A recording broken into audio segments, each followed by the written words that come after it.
Pourquoi ne pas profiter de cette vidéo pour répondre aux questions que l'on me pose le plus souvent, des questions vraiment récurrentes, que ce soit dans la vraie vie ou sur les réseaux sociaux, sur différents groupes, etc. Je trouvais ça intéressant et peut-être plus interactif. Le premier domaine qui me vient à l'esprit, parce que c'est vraiment ce qu'on me pose le plus souvent, s'articule autour de la communication. Sujet hautement important, notamment lorsque l'on est TSA. Et on va me poser surtout les questions de type: comprends-tu les sous-entendus et ou les implicites? J'ai des difficultés, effectivement, à comprendre les implicites, à les percevoir, ainsi que les sous-entendus. Je mets un petit peu les deux dans le même panier, puisque les schémas que je vis concernant ces deux sujets sont similaires. D'une part, je ne parle jamais avec des sous-entendus, sauf lorsqu'il s'agit d'humour. Et dans ce cas-là, mes expressions faciales, etc., et le contexte permet à autrui d'identifier que là, c'est volontairement un sous-entendu. En tout cas, j'imagine qu'autrui comprend ainsi que je fais de l'humour. Je ne suis pas convaincue que le message passe tout le temps, mais à l'inverse, lorsqu'une personne utilise des implicites et des sous-entendus, cela m'est difficilement accessible. Je n'ai pas envie de sombrer dans une forme de, entre guillemets, paranoïa et partir du principe qu'il est universel d'utiliser des sous-entendus et des implicites, même si c'est quand même souvent le cas. Et si jamais, parfois, j'arrive à percevoir que là, la personne ne dit pas vraiment qu'elle a envie de me dire, ou en tout cas, ça m'arrive de me dire, bah tiens, là, la personne, je vois bien qu'elle veut dire autre chose, c'est bien, par contre je ne sais pas ce qu'elle veut dire. Et là il y a deux possibilités, soit je commence à dérouler tout ce que j'imagine comme étant des possibilités de sous-entendus et implicites que la personne veut me faire comprendre, mais là ça prend énormément de temps et d'énergie, et j'ai quand même de grandes chances de me tromper. Ça fait longtemps qu'on n'a pas regardé de film. Ouais. T'as prévu un truc ce soir? Mais pourquoi j'aurais prévu un truc? Mais il veut dire quoi par truc? En fait il veut savoir quoi? Bah non. À quelle heure tu te lèves demain matin? Mais pourquoi il me demande ça? En plus, je l'ai déjà dit 5 fois. Mais qu'est-ce que ça change de toute façon pour lui? Tôt, puisque j'ai un rendez-vous. Ok. Bah du coup, tu crois qu'on a le temps? Non mais de quoi il parle encore? Mais quel rapport avec les autres questions? Mais je dois être complètement stupide parce que je comprends rien. Il peut pas juste être clair et précis. Mais le temps de quoi?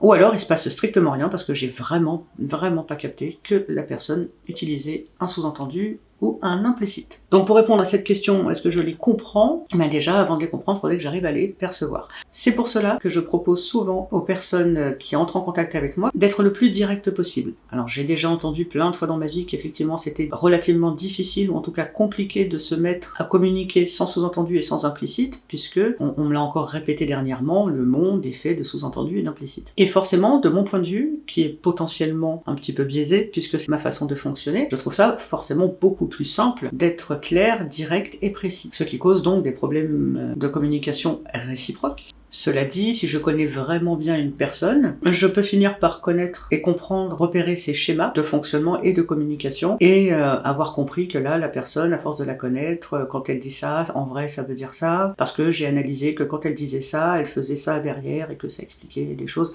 Mais c'est forcément analysé, ça n'est pas en tout cas instinctif les quelques fois où je parviens à saisir que là il y avait un implicite ou un sous-entendu. C'est très intellectualisé, et ça je pense que ça vous parle beaucoup. Autre question concernant la communication et qui revient très souvent, c'est: as-tu de l'humour? Mon Dieu, ça ne se voit peut-être pas encore dans les vidéos, mais je considère, et je ne suis pas la seule, avoir de l'humour. C'est un cliché qui a très longtemps été véhiculé, les Asperger n'ont pas d'humour. On me l'a déjà dit. Et pour le coup, ça m'avait fait beaucoup rire, puisque je pensais à tort que la personne faisait une blague. Du coup, c'était pas le cas.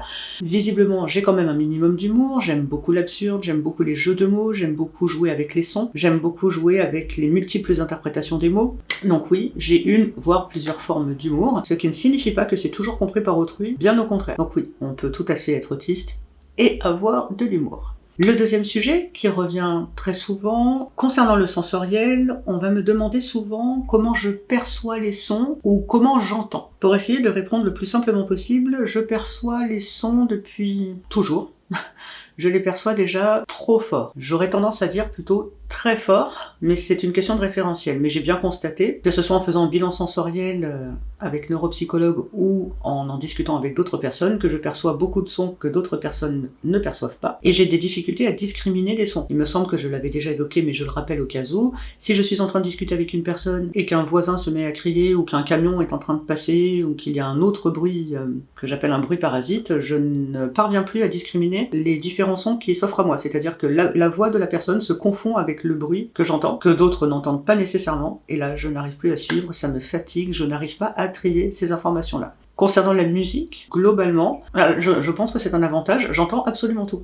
C'est-à-dire que c'est comme si j'avais une oreille qui entendait l'ensemble d'une musique, d'une chanson, d'un opéra, peu importe le support, et une autre oreille qui entendait chaque ligne de chant ou chaque instrument l'un après l'autre. Ce qui fait que j'entends énormément de choses, j'intègre énormément d'informations, et c'est pour ça que je peux tout à fait isoler des petites parties. Là, pour le coup, j'arrive à discriminer une petite partie parce que tel son m'a procuré telle chose, ou telle harmonie avec tel instrument, ou telle voix m'a procuré une émotion ou une sensation physique incroyable. Et ça, je pense que c'est un avantage. Autre chose concernant les sons, j'ai l'oreille absolue. C'est à la fois un avantage et un inconvénient dans le sens où je chante, où je perçois les choses de façon juste. En revanche, le revers de la médaille, c'est qu'en entendant tout et en entendant tout de façon juste, j'entends énormément de dissonance. Habitant en ville, même si ça n'est pas en centre-ville, entre tel klaxon ou tel bruit de moteur plus tel bruit d'aspirateur, c'est dissonant, puisque ce ne sont pas des objets qui vont s'accorder au niveau du son. Et là, ça devient très pénible.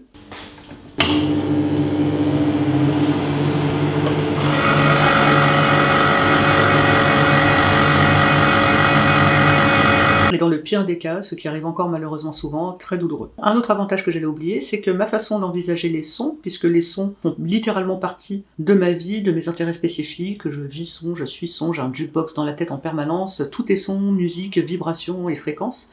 Autre avantage, disais-je, en tout cas me concernant, je ne dis pas que tout le monde vit cela comme ça, c'est pour l'apprentissage des langues. Je peux très rapidement apprendre une langue étrangère, ou parfois la comprendre sans la parler, par association de sons. J'adore cette capacité d'apprentissage qui, moi, en fait, ça me fait sourire, ça me procure beaucoup de plaisir. Et je peux reproduire n'importe quel son, donc je peux aussi reproduire n'importe quelle langue. Est-ce que Aswan? Giris? Paragrafı herbiur bukatasser. نفرس أي فوري إن كرب. Sekesferi gerisi babukor de keser. دستر كده أفرين سكسفين. Pays. سكتر. Toujours concernant le sensoriel, une autre question qui m'est régulièrement posée, c'est « As-tu des particularités alimentaires ?» Et question subsidiaire, est-ce que tu cuisines ? Et je trouvais ça intéressant puisque on entend et on lit souvent que les personnes TSA ont tendance à avoir des particularités alimentaires. J'en ai, je ne fais pas exception. Les particularités alimentaires que je vis ne m'empêchent pas d'avoir une alimentation équilibrée, dans le sens où je mange quand même pas mal de choses. J'ai des difficultés avec des textures, j'ai des difficultés avec certaines odeurs, des difficultés avec certains goûts. Par exemple, je ne supporte pas l'amertume, sauf lorsqu'il s'agit de certaines bières, et surtout lorsqu'il s'agit de chocolat. En dehors de ça, l'amertume, très compliqué pour moi. Le plus souvent, ça me donne la nausée, voire pire. Par exemple, tout ce qui est poivron, endive, abricot. Oui, vous verrez, goûter un abricot, ça va bientôt être la saison. Les abricots ont une amertume. Voilà, ce type d'aliment amer, je n'arrive pas, je ne supporte pas ça. J'essaye tous les ans de manger une petite quantité d'aliments qu'habituellement je ne mange pas pour voir s'il y a une évolution, et force est de constater qu'à ce sujet-là, il n'y en a aucune, je déteste toujours ça. Mais globalement, je ne fais pas partie des cas les plus complexes, en sachant qu'en plus de cela, pour répondre à cette deuxième question, c'est que je cuisine. J'aime cuisiner, évidemment, sauf quand j'ai vraiment pas envie, mais j'aime beaucoup cuisiner. Des particularités alimentaires, oui, et si je cuisine, oui. Le troisième sujet qui est souvent évoqué par autrui concerne les crises autistiques. En gros, ce que l'on appelle les shutdowns et les meltdowns. Ça, on en a beaucoup entendu parler. Le shutdown, on va dire que c'est un repli sur soi. Me concernant, je vais par exemple avoir des difficultés à communiquer verbalement et même parfois par écrit. Il va falloir que je m'isole, il va falloir que j'ai une isolation sensorielle et un cocon dans lequel on me fiche la paix pendant plusieurs heures à plusieurs jours, ça dépend. On a aussi des crises qu'on appelle des meltdowns qui peuvent suivre les shutdowns, et un meltdown va plutôt être, comme son nom l'indique, finalement une explosion. Et là, je vais pouvoir exploser de colère, de frustration, d'accumulation d'informations, d'accumulation de sensorialité perturbée, un trop-plein qui explose et qui peut me mettre dans des états assez déplorables. Je fais moins, voire beaucoup moins de crises, on va dire, que lorsque j'étais enfant, mais il peut m'arriver encore quelques fois par an d'en faire. Je fais quand même plutôt des shutdowns que des meltdowns, puisque j'ai quand même appris au cours de ma vie à essayer de modifier certaines choses pour que cela m'arrive moins. Il y a encore du boulot. Mais voilà, chez moi, les meltdowns vont pouvoir se matérialiser par des hurlements, de la colère ou de l'agressivité, mais pas en l'encontre de quelqu'un. Alors malheureusement, si quelqu'un se trouve à côté de moi, elle va le prendre pour elle et c'est malheureux parce que ce n'est pas du tout mon intention. Mais dans ces moments-là, moi, ça sort et ça sort comme ça peut. Et ça sort de façon agressive. Ça va pouvoir être de l'hétéro-agression. Je ne suis jamais agressive physiquement envers les autres. Alors je ne fais pas partie des personnes qui se mutilent, par contre je vais pouvoir utiliser cette partie de la main et avoir tendance à me taper ici, ce qui peut sembler de l'extérieur relativement violent, ça l'est, mais moi ça me permet avec ce point de compression ici, par là en fait, je ne montre pas ça pour que les gens le fassent, mais simplement pour montrer qu'on peut avoir 38 ans, être Asperger, relativement adapté et continuer à faire des crises à l'âge adulte, et donc ça me permet de, comme si ça faisait un reset, un reboot, mais vraiment, et ça, hop là, ça me permet de me recadrer, entre guillemets, pour éviter que ça continue à se déverser, ou ça peut aussi se manifester par plusieurs heures, voire plusieurs jours de pleurs, ou à part quand je dors et quand je mange, je ne fais que pleurer, il faut que ça sorte, donc ça sort comme ça peut, et chez moi c'est souvent avec beaucoup de larmes, et les shutdowns, qui sont donc ces fameux replis que j'évoquais tout à l'heure, ça j'en fais toujours de façon dite régulière, mais j'observe que ça s'améliore parce que je mets en place des choses qui moi en tout cas visiblement me conviennent, et c'est la deuxième question que l'on me pose souvent par rapport à ces crises-là, c'est qu'est-ce qui les déclenche et qu'est-ce qui les calme. Et donc, si je te fais faire un résumé, ce qui les déclenche, ce sont souvent des trop-pleins émotionnels, des trop-pleins sensoriels, un trop-plein social et d'information, une baisse d'estime de soi, des petites choses comme ça. Et ce qui peut les calmer, me concernant, donc ça dépend du degré, on va dire, de la crise, selon mon référentiel, je le rappelle, on n'est vraiment pas tous pareils, mais cela peut aller d'une petite alternative de type je mets mon casque réducteur de bruit avec de la musique sous une couverture lestée, et ça peut aller jusqu'à vraiment ne plus parler à personne, ne plus parvenir à verbaliser, moi qui aime parler, qui parle beaucoup, moi je n'arrive plus à prononcer un seul son à part des couinement, ça doit se rapprocher d'un couinement à peu près. Et donc ce qui peut calmer tout ça, ça va être quelque chose souvent de sensoriel avec beaucoup d'isolement et peu de contacts sociaux. Faut surtout pas me toucher si je le demande pas parce que je ne supporterai pas ça, puisque j'ai tendance, sans m'objectiver, à me comparer à un ordinateur dans ces moments-là, c'est-à-dire que un ordinateur qui bug, plus vous appuyez sur la touche entrée pour essayer de le faire fonctionner, plus il va bugger, puisqu'en fait, il n'a pas encore traité les informations qui l'ont fait bugger au départ, et bon, on lui en rajoute en appuyant sur cette touche-là, à répétition. Mais là, je vais fonctionner de façon similaire, c'est-à-dire que j'ai déjà un trop-plein d'informations que je n'arrive pas à solutionner ou à gérer, plus on m'en donne, mais plus je rame, et plus je bug, et plus ça dure. Donc dans ces moments-là, j'ai tendance à dire « foutez-moi la paix, attendez que je revienne, ce sera super, ce sera mieux pour tout le monde ». Il y a également le domaine du travail, qui est un sujet récurrent chez les TSA. Alors certes, pas uniquement concernant les autistes, mais la question peut quand même se poser, elle est récurrente, puisqu'il y a finalement peu de personnes autistes qui travaillent, ou qui travaillent à temps plein, ou qui travaillent dans des conditions qui leur conviennent. Et donc, on va me poser à ce sujet des questions de type est-ce que tu travailles en ce moment, ou as-tu déjà travaillé ? En ce moment, je ne travaille pas. En réalité, je ne travaille plus depuis décembre 2015, à la suite, pour résumer, d'un burn-out. Par contre, j'ai déjà donc travaillé. J'ai travaillé quand j'étais beaucoup plus jeune, je faisais du babysitting et du soutien scolaire lorsque j'étais adolescente et au début de l'âge adulte. J'ai aussi été responsable de magasin, donc je vendais des choses dans un petit magasin. Et j'ai aussi donc travaillé jusqu'en décembre 2015 dans un centre d'appel. Oui, je sais. Je connais des personnes non TSA qui vont me dire « Oh mon Dieu, quelle horreur !» et des personnes TSA qui vont me dire « Oh mon Dieu, quelle horreur !» Ma situation faisait qu'il fallait quand même que je mange, que je paye un loyer et que je me remette entre guillemets sur les rails. Les centres d'appel embauchent généralement plutôt facilement et ça a duré 2 ans et demi, donc après j'ai fait un burn-out. Donc oui, j'ai déjà travaillé, mais je ne travaille plus pour l'instant. Une autre question concernant le travail qui a tendance à m'être posée, c'est mais puisque tu travailles pas, de quoi vis-tu? Ah, ça c'est intéressant. Parce que de quoi je vis, pour moi, ne correspond pas nécessairement à quelque chose de monétaire. Sauf que, fameux sous-entendu ou implicite, en réalité, quand j'analyse et que je rassemble les données, ce que l'on entend par de quoi vis-tu, c'est avec quel argent tu payes ton loyer et tes factures, tes repas, etc.